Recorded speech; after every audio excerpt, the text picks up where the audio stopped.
Turning Point USA founder Charlie Kirk was met with protesters during an appearance at Northern Arizona University. So every time election season heats up, the one-trick ponies do what the one-trick ponies do best. They show up on college campuses where they know they're gonna be met with protesters. Some percentage of the protesters get super rowdy and try to prevent the speaker from speaking, and then they go online and they cry about it. And it's super frustrating because I wish the students realized that this was a tactic, that it's terrible to take the bait, but they take the bait. And so let's talk about what happened. So Kirk was apparently visiting the university for an open debate titled, "Prove Me Wrong, the Government is Lying to You." To which I say, you're right, yeah, the government lies to all of us, correct. Like a big deal. I mean, hey, okay, like prove me wrong, the sky is blue. I don't see how that proves your case though. So yeah, the Pentagon is lying to us and wasting all that money. Your buddies in the Republican Party lied to us and dragged us into Iraq and had all those people killed. So where's the question? And how is this not exactly Steven Crowder's trick? No, it totally is. Like, prove me wrong.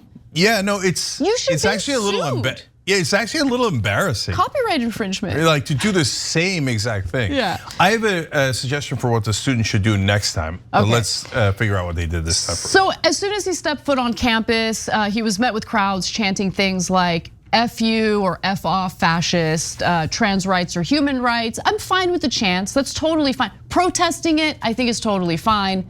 I think there's a line that gets crossed though, that feeds right into a narrative that conservatives like Charlie Kirk want to put out there.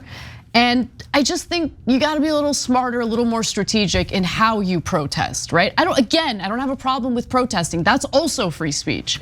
But doing it in a way that helps their narrative is obviously counterproductive, and we'll get to that in a moment. But immediately after he does this, he's met with the protest. Turning Point USA, which he co-founded, puts out this tweet, or X.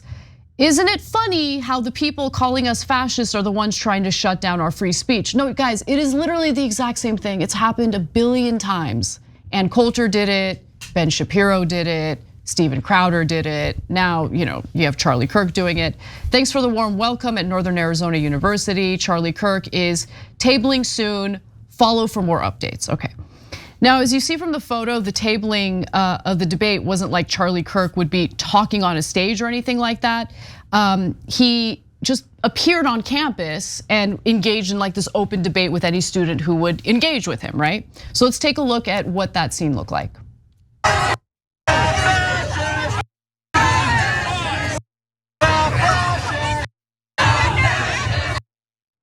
All right, so that's what it looked like. A post shared on social media and then published on Reddit shows that the protest against Kirk was organized by students ahead of his visit, calling for fellow protesters to bring pots, pans, and wooden spoons, as well as other noisemakers to the demonstration, which they dubbed "Shut Up Fascist." Okay. And even members of the school marching band came out to try to silence him as he was attempting to engage in debates with students. Let's watch.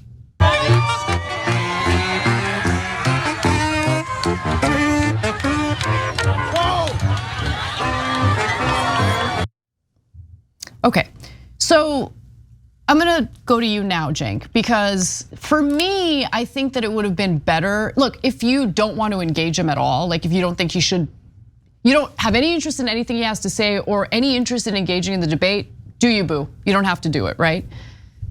Protesting him in a manner that allows him to speak, I think is okay, but I don't like being so noisy on purpose as to like basically prevent him from speaking. I think that's a bad idea, and I'll explain why in a moment, but I'm curious what you think.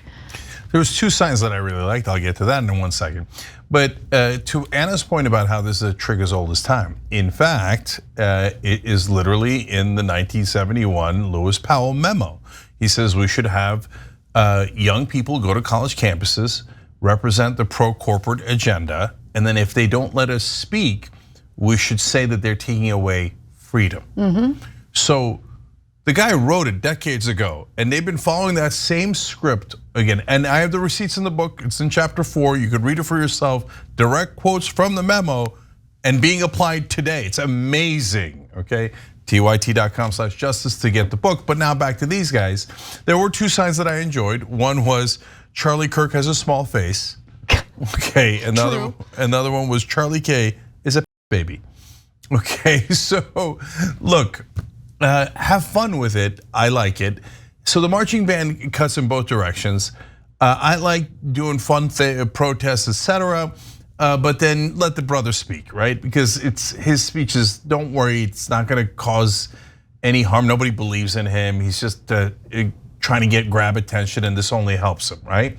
But the marching band was kind of fun in this case. Like the students had fun with the whole thing. Yeah. So it felt like almost like a spring fling kind of thing that we used to do in college. I will say, like, I love that it didn't get nasty, like it didn't get violent in any way. I really commend the students for not letting anything get out of hand in that regard.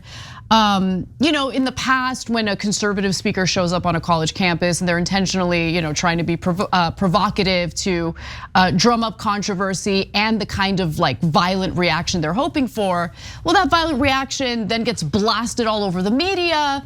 And the students are made out to be the bad guys. They're made out to be the ones who are so weak ideologically speaking and so unable to defend their own position on whatever topic is being debated. It ends up helping the conservative, provocative speaker as opposed to helping your cause. So that's why I think like, let him speak, because what he has to say isn't really gonna be appealing. And for the students who actually want to engage in that debate, I mean, like, I don't even know what the debate would be in this context, right? Like, the government lies to you, okay. I mean, I'm pretty sure the students don't disagree with that point. Yeah, and then you can get into how they lie, why they lie, right, etc. But look, of course, he's not trying to do an actual debate there. His number one motivation was to go there and to get that exact scene, okay? The only way that it would have been better for him is if it was violent. And unfortunately, the last time he went to UC Davis, it did get physical and some of the students broke windows and stuff. But if you're calling a guy fascist and you're the one breaking the windows, you're not very good at messaging, right? So don't do that. Like, but I love being constructive, and I'm not just here to rain on people's parade. And that one did look fun in Northern Arizona, right? But for me, I think the best way to annoy Charlie Kirk, and if you want to get him and get under his skin, you notice how happy he was in that crowd. That's not the way to do it. He's like, oh, people are paying attention to me. I love it. 100%, I noticed that too. He was beaming with his tiny little baby face. He loves it, he loves it. So no, what would be hilarious if he went and did one of these stunts and people just walked by him, looked at him, and then ignored him. Dude, he'd die. Yeah. He wouldn't know what to do with himself. But you look at him just for half a second, right? So he knows that you saw him, okay? Because he's waiting for people to recognize him. He's like, did they see me? Did they see me? If you all look at him and just keep walking to your class, it'll drive him nuts. Oh my God, imagine you pass by like, so 2016. But I wouldn't even make any comments. Like, I wouldn't even, like, show that you even recognize him. Like, the point of looking for half a second is to be like, oh, like uninteresting. Yep. Okay. Yeah, totally. Now, what's really interesting is he kind of wanted to have his cake and eat it too. Because at first he kind of like presented himself as like, oh, I was like swarmed by this mob of students who they can't handle disagreement. They can't handle someone who disagrees with their worldview. Like, and then after the press basically said he got heckled off campus, he's like, that's not true. I engaged in lengthy debates. It was just a minority of the students who were being unruly. No, that's not the minority of the students. Brother, we got eyes, okay? We see your beaming baby face and we see the giant crowd. Baby face is a good thing. You can't say baby face, too small for your head face, that's better. Small face, small face. Small face is good, baby face is good. I mean, small face is good in a bad way. Baby face is good in a good way. Okay, if you right? You guys know. You guys know what I mean. Okay. All right. Anyway, by the way, okay, so I'm gonna give you examples of what I just mentioned, okay? So at first he uses the protest to play victim. So here's a Turning Point USA tweet about that. Instead of trying to prove Charlie Kirk wrong through conversation, they just want to yell in his face. This is why our country is moving backward. Is that why? I thought it was the politicians. Yes. You think it's the students of Northern Arizona that are marching the country backwards with their marching band? Like, let's go backwards. No, it's your buddies in the Republican Party who are destroying the country. Both parties, but more so the Republican Party. And then Charlie Kirk himself put out this post: angry, indoctrinated college women will ruin America if we let them. So college women are going to ruin America. So it's Northern Arizona students and college women that are ruining America. Remember, he went there and said that his main point was that the government is lying. So goes from like, God, can you believe what the government is doing wrong, to it's your problem, you college-educated women. But Cenk, I thought you knew there have been big changes and college women now control the government. Ah, I see, okay. Okay, by the way, going back to what Cenk said about upsetting Charlie Kirk, you have experience in this area, Cenk. You have gotten under Charlie Kirk's skin simply by mentioning the donors to Turning Point USA. Yeah. And by the way, so let's talk about that for a second. So Hassan Piker was debating Charlie Kirk, and I heckled a tiny bit, okay? You totally heckled, yes. But a little bit for just a moment. Things got out of control. And I asked him about his donors. Now, those are the donors who were paying him to go to college campuses. If you remember a while back, that's what he mainly did. He would go and give speeches because he was going to try to indoctrinate the youth. And after wasting a ton of right-wing donor money, which, all right, good. The donors realized, oh, you haven't convinced a soul. We see the polling, and they were super progressive, the young. Now they're even more progressive. Stop going to college campuses. So then they switched over to doing tweaking videos on YouTube and stuff, and hiring hosts and becoming kind of a media company. Now he's going old school to go back to schools, but not. He's just trying to get attention. That's the main reason why. But anyway, when I mentioned the donors, he's like, "I live like a capitalist every day, Cenk."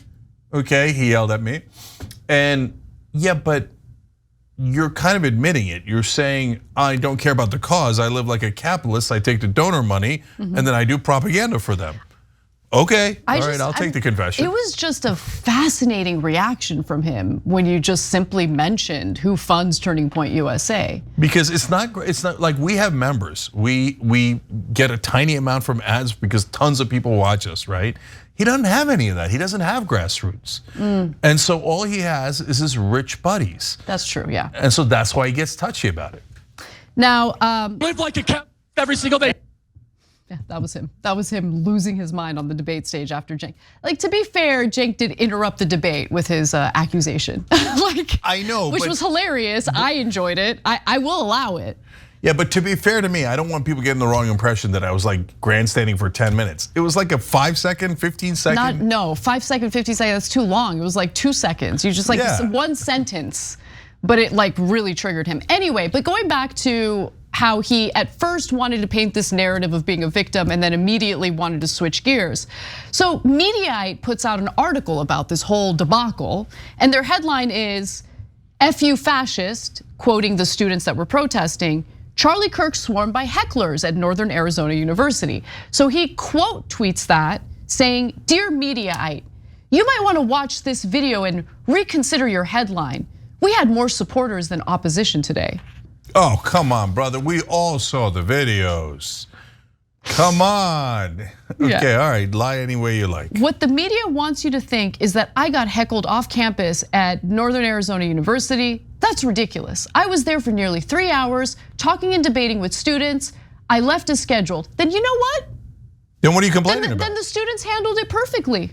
If you're able to engage in debate for 3 hours and there wasn't an intolerant left-wing mob of people stopping you from speaking, then what was up with the first several tweets about this situation? No, so I wasn't there, but it sounds like Northern Arizona did exactly what we suggest on the show all the time. Go have fun with it and protest for a little while and then let the brothers speak, okay? Boom, apparently you spoke for 3 hours. Why are you still crying with your tiny little small face? Do they produce small tears?